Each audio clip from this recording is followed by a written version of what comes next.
Sabah al-Khair, good morning dear listeners. You're listening to Radio 3CR on 855 AM and Palestine Remembered with Robert Martin, Nasser Mashni and Yusuf Ahmed al-Rimawi.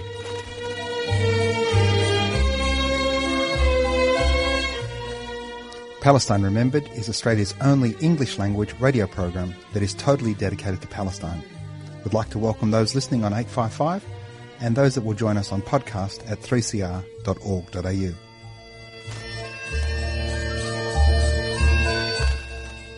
Thanks for joining us. Stay with us and enjoy the episode.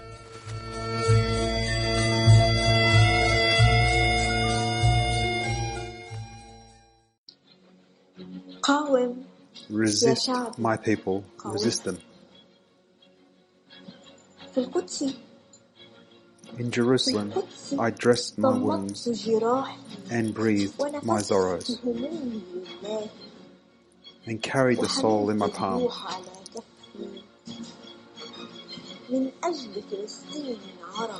For an Arab Palestine, I will not succumb to the peaceful solution. Never lower my flags until I evict them from my land. I cast them aside for a coming time.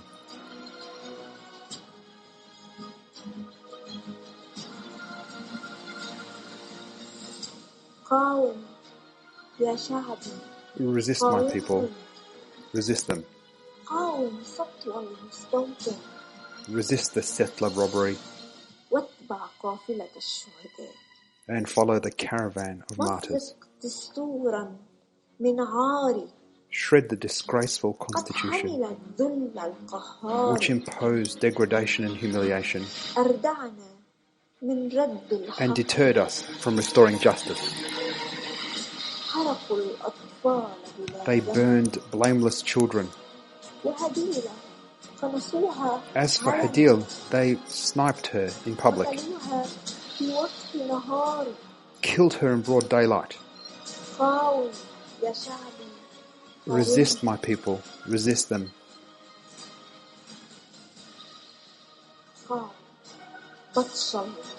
Resist the colonialist onslaught. Pay no mind to his agents amongst us, who chain us with this peaceful illusion. Do not fear doubtful tongues. The truth in your heart is stronger as long as you resist in a land that has lived through raids and victory.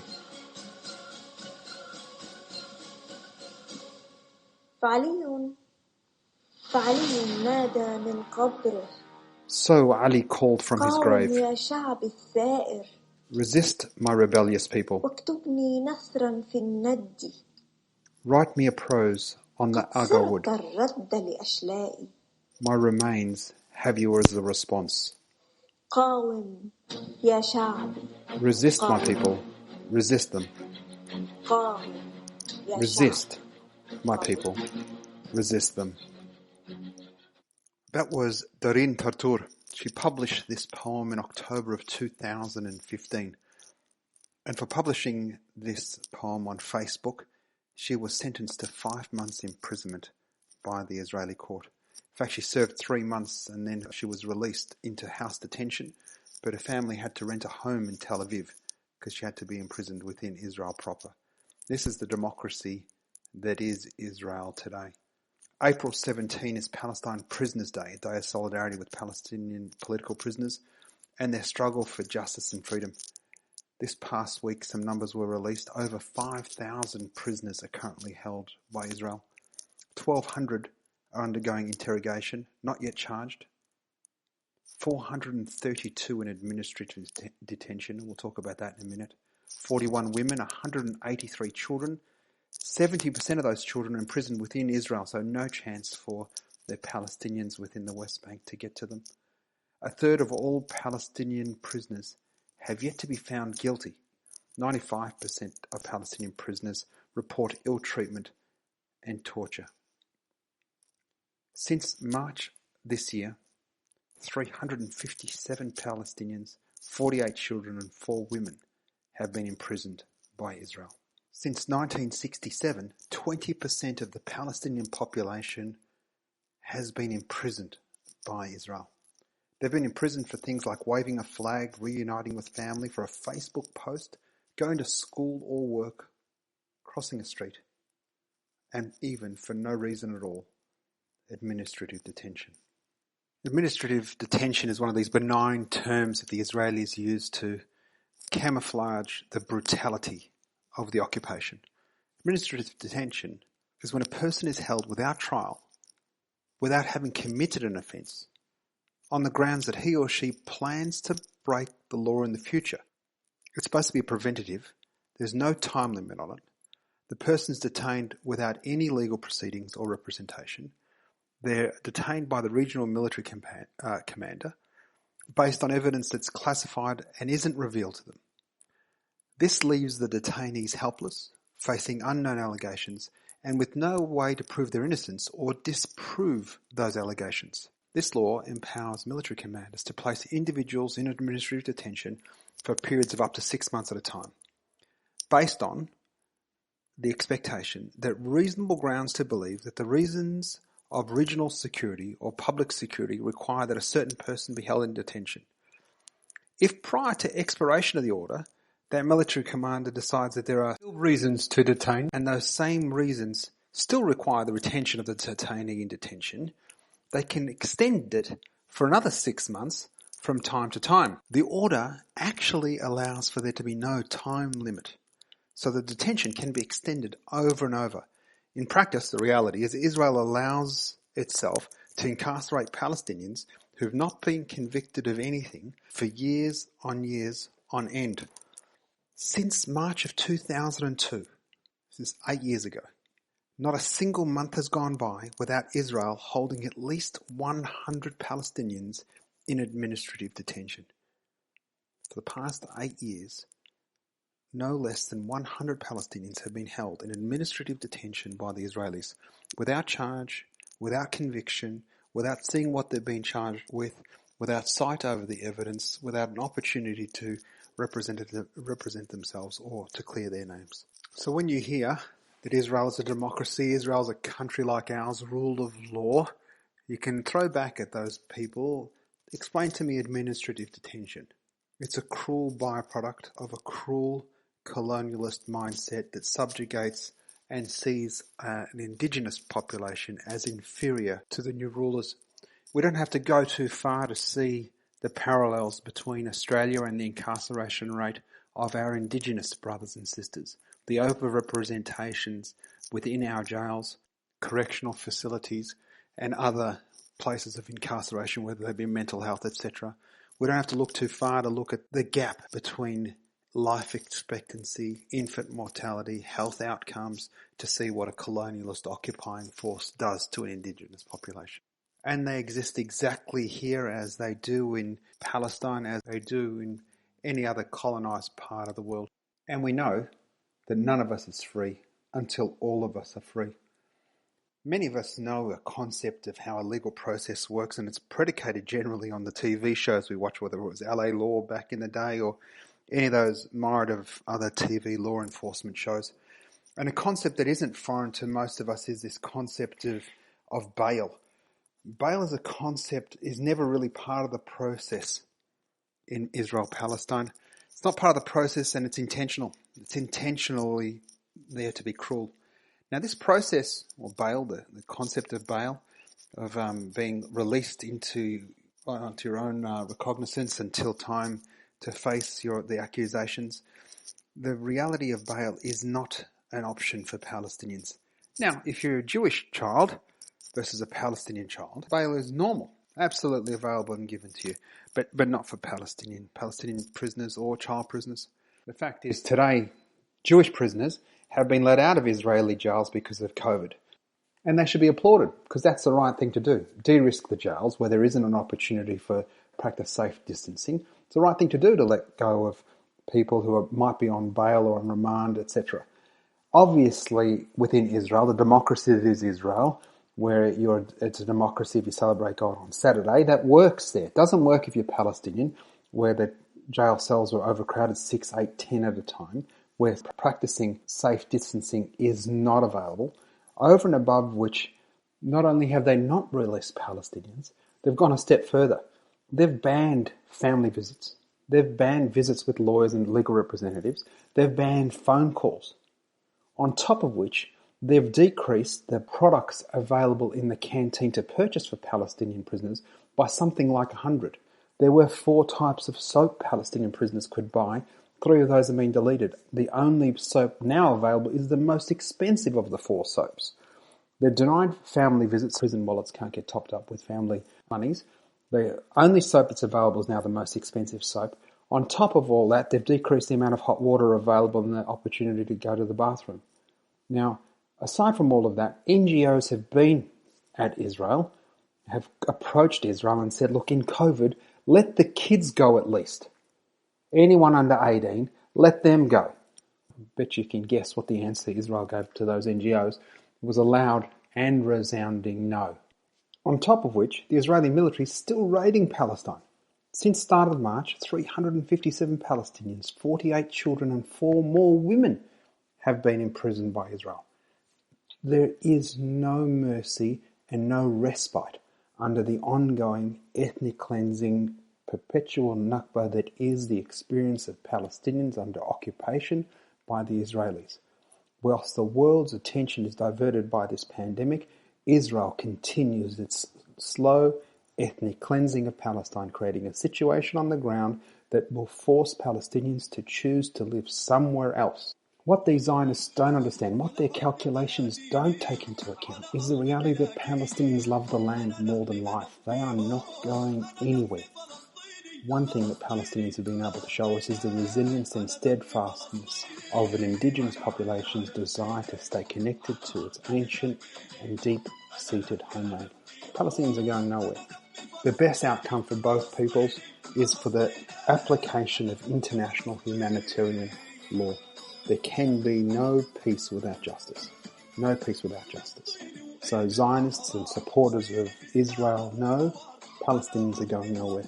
And ending on this point, Palestinians are calling for the immediate release, on humanitarian grounds during the pandemic, the immediate release of senior and elderly Palestinians, the release of pregnant women, of children, of the 500 plus prisoners with serious health issues.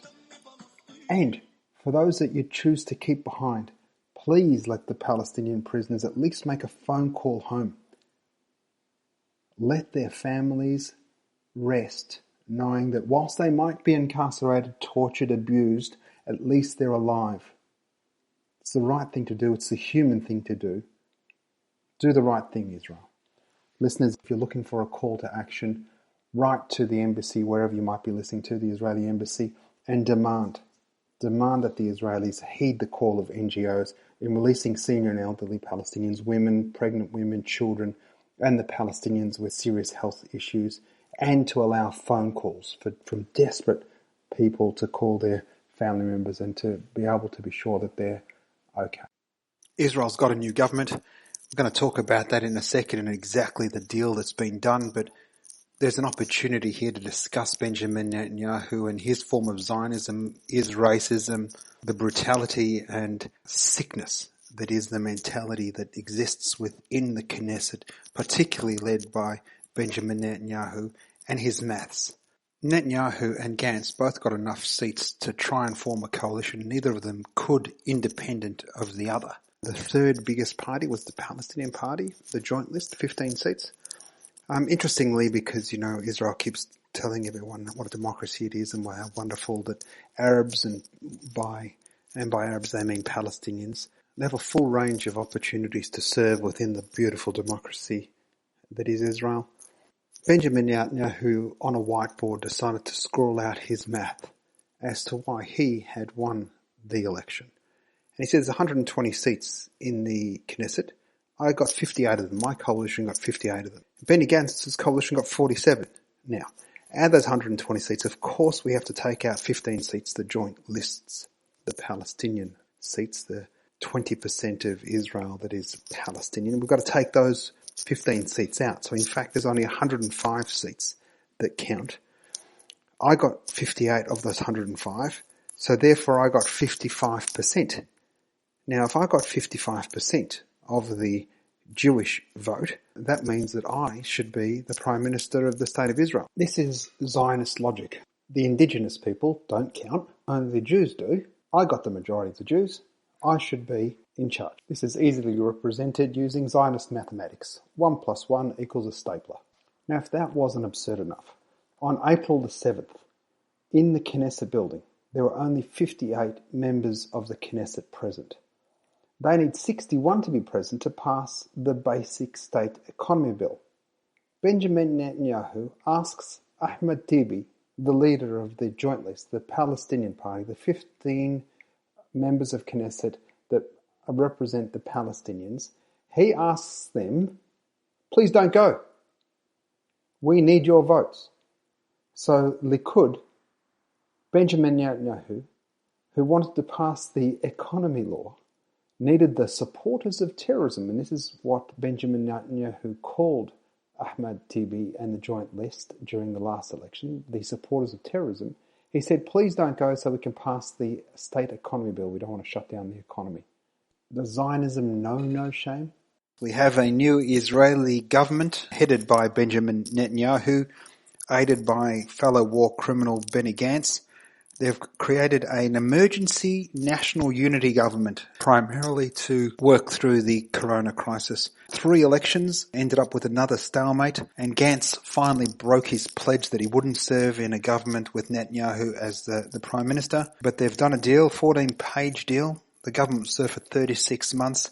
Netanyahu will be the Prime Minister for the first 18 months, and then he hands over to Gantz. Most disturbingly and particularly troubling is from July 1, the agreement allows Netanyahu to put a vote to the Knesset to allow for the annexing parts of the West Bank per Trump's peace plan. The agreement says that the vote will be held as soon as possible. Netanyahu knows that in the Knesset he will be able to get a majority because he'll be able to get people who won't form a government with him. Israel Betuna, with Avigdor Lieberman, the bouncer from the East of Europe, the thug, he'll be able to get that passed, and the death of the two-state solution will be absolute and finished.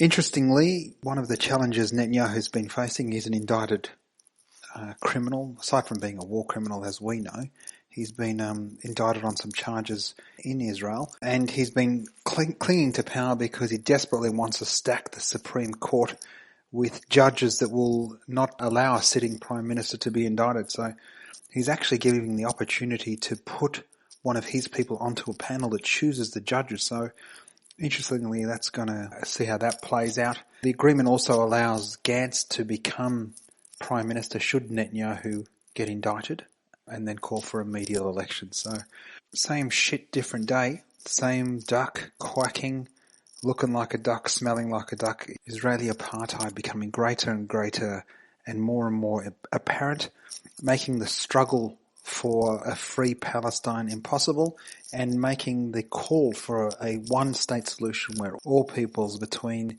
the Mediterranean and the Jordan to enjoy equal civil rights, equal protection under the law regardless of faith, and a move towards a country that is no longer racist. The best thing we can do is to ramp up our action, to boycott, divest, to sanction. Write to your union, tell them not to participate in anything to do with Israel. Speak to university professors, don't work with any Israeli projects. When you're shopping, don't buy anything made in Israel, particularly at this time during Ramadan. Muslim brothers and sisters, check the origin of the dates you're buying. Israeli dates come from stolen Palestinian land in the Jordan Valley. It's very important. Boycotting, divesting and sanctioning is a choice. You have a choice when you're in a shopping centre. Don't buy products that aid and abet the Israeli occupation. One of our standing, kind of funny, kind of sad, absolutely tragic jokes that we have at Palestine Remembered is when Palestine is free, we'll never be able to go to work. And the reality is we won't be able to go to work because we'll be commemorating and have so many public holidays. In the past week, we would have had the commemoration for Prisoner Day.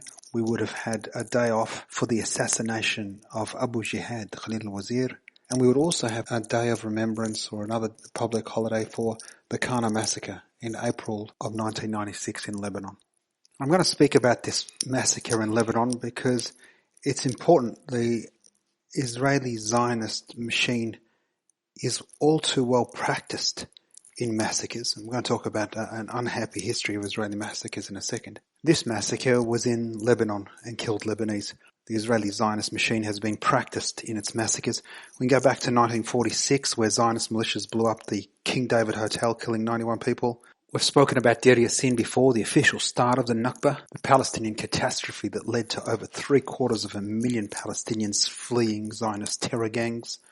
Throughout 1948 there were many civilians and towns ethnically cleansed and massacred. In 1953, Ariel Sharon raided a village of Kibbutz in the West Bank, killed 69 people, most of them women and children. 56 Israeli forces gunned down farmers in Kfar Qasim. 48 Palestinian citizens of Israel are killed. 56 Israeli forces killed 275 Palestinians in Gaza in the midst of the Suez crisis. 67 Israeli forces have killed scores of Egyptian army prisoners during the Six-Day War. 1970, Israel killed 46 Egyptian children and wounded 50 others in an air raid on a primary school. 82, as we know, Sabra and Shatila, the massacres in Palestine, again overseen by the war criminal Ariel Sharon. 2014, he escaped punishment and went on to become Prime Minister. 1996, the first Qana massacre takes place. We're going to talk about that in a second. 2006, the second Qana massacre. 36 civilians in that one. 2008 and 9, caste-led Israel goes berserk in Gaza, kills over 1,400 in 22 days, most of them civilians. The massacre brings international condemnation, including the Goldstone Report. The United Nations does nothing. President Obama is in transition, doesn't speak out about it. 2012, during 8 days of pillar of cloud, Israel kills 160 Palestinians, most of them civilians again. 2014, another onslaught in Gaza. This one lasts 51 days, kills over 2,200 Palestinians, overwhelmingly civilians. The massacre is famous for sniper killings of unarmed people and for the killings of entire families. In one instance, 20 family members were killed with one bomb. Again, international condemnation, nothing. And since the past couple of years along the fence or the Great Return March, over 250 more Palestinians assassinated by high-powered rifles with Israeli snipers, and tens of thousands injured and many thousands with life-changing amputations. That's just a short history of some of Israel's massacres, but back to Qana now, and Lebanon. On April 18, 1996, Israeli forces fired artillery shells at a UN compound in Qana in southern Lebanon. 800 innocent civilians had taken shelter in an UN compound that was clearly marked on Israeli maps. The United Nations gives details of all of their facilities to the Israeli government to pre-warn them not to attack those sites because they're UN sites. Israel dropped bombs onto that site. 106 people were killed, half of them children. Over 120 were injured and 4 UN workers also died. Israel claimed it did not know that there were civilians there. Video evidence later refuted this narrative. The UN believed that Israel acted deliberately. Of course, Prime Minister Shimon Peres and the State Department of America accused Hezbollah of using it for civilian human shields. African-American poet June Jordan, she wrote a book called Eyewitness in Lebanon. And she commented, "The facts of Israeli knowledge of the massacre at the UN refugee camp at Qana appeared, accompanied by still photos from a video film of the entire assault. The Israelis murdered 200 women and children. These were refugees taking shelter inside the UN compound, and the Israelis knew the exact location. When the story came out, I thought, here was the Rodney King video of the Middle East. At last, here was incontrovertible evidence of Israeli lies and Israeli savagery that no one could now refute. Surely even Bill Clinton would be forced to become less unconditionally supportive of Israel. Perhaps even the multi-billion-dollar habit of aid to Israel would finally be re-examined and curtailed. Unfortunately, her belief was naive. Israel continued to receive protection of the United States and act with impunity. Another terrible thing came out of Lebanon 2006. It was the Israeli assault on a southern suburb of Beirut called Dahia, and it served a model for the later devastation in Gaza, and a tactic has been referred to as the Dahia Doctrine. Not content with his destruction in Lebanon, the Israeli Army General Gadi Askanot promised, "What happened in Dahia quarter of Beirut in 2006 will happen in every village from which Israel is fired upon. We will apply disproportionate force on it and cause great damage and destruction there. From our standpoint, these are not civilian villages, they are military bases. This is not a recommendation, this is a plan, and it has been approved." June Jordan writes in a piece, Life After Lebanon, "The problem was that the Lebanese people in general, and the Palestinian people in particular, are not white men. They have never been white men. Hence they were, and they are, only Arabs, or terrorists, or animals. Certainly they were not men and women and children, and certainly they were not human beings with rights remotely comparable to the rights of white men, the rights of a nation of white men." Western imperialism and colonialism has long maligned, dehumanized the other, and in particular people of color. And in this instance, in the Arab world, Zionism and colonialism has dehumanized the Arab to the point where in the first Gulf War, the term collateral damage was used. And it was an easy way to explain away civilian deaths in attacks on legitimate targets. And it was classic Orwellian language to just dehumanize a population to collateral damage. Accidental, doesn't really matter. They're not human beings like the rest of us. And the way that the media immediately adopted that language and used it is disgusting. And it allowed for so many more Arab, brown, people of colour deaths, whether those deaths were in Iraq based on the sanctions that killed hundreds of thousands, if not 1 million youth, extending through to Afghanistan and the war there after September 11, and continuing today in Palestine. Could you imagine Israel getting away with this if Palestinians were white? Wouldn't the world be such a better place if for a moment those Palestinians at checkpoints in Gaza, in East Jerusalem, were white? Does anyone actually believe that Israel would be allowed to get away with this? No chance in the world. It's sad that we live in a world that denies Palestinians their rights and allows Israel to live as an apartheid state where the rights of one are greater than the rights of the most, and this racist enterprise is allowed to continue for fear of anti-Semitism, of being labelled an anti-Semite. As we spoke about last week with Yael from the Australia Jewish Democratic Society, the weaponisation of the term anti-Semitism has been used to stifle criticism of Israeli actions over Palestinians. It's so easy to be tarred with that brush, and it's an evil brush. Very sad to say, increasingly it's becoming harder and harder to criticise the state of Israel, and it's meaning that many of our supporters are silent. They want to speak out. They know the injustice that's occurring, but they're fearful of being labelled an anti-Semite. Well, we want to take this opportunity, and listeners, please tell your friends, you're not anti-Semitic when you're criticising the inhumane actions of a government. The fact that that government is Jewish has nothing to do with anti-Semitism. It has to do with human rights. It has to do with justice. You can criticise a state's actions without being an anti-Semite. As we said last week with Yael, I'm against Australia's actions and Australia's refugee policy. That doesn't make me anti-Australian, just means I'm pro-justice. So join me and boycott Israel. اشتقنا يا رمضان اشتقنا باقي كم يوم على موعدنا اشتقنا يا رمضان اشتقنا باقي كم يوم على موعدنا يا مدير قروبي اعزمنا على لقمة هنية وفرحنا يا مدير قروبي اعزمنا على لقمة هنية وفرحنا يا حلو اشتقنا والله اشتقنا يا حلو اشتقنا والله اشتقنا اللهم بلغنا رمضان. To our Muslim listeners, we extend a Ramadan Kareem. May your fasts and prayers be accepted, and especially if your prayers are for a free Palestine. Be sure to tune in next week, share the podcast, tell your friends, and free Palestine.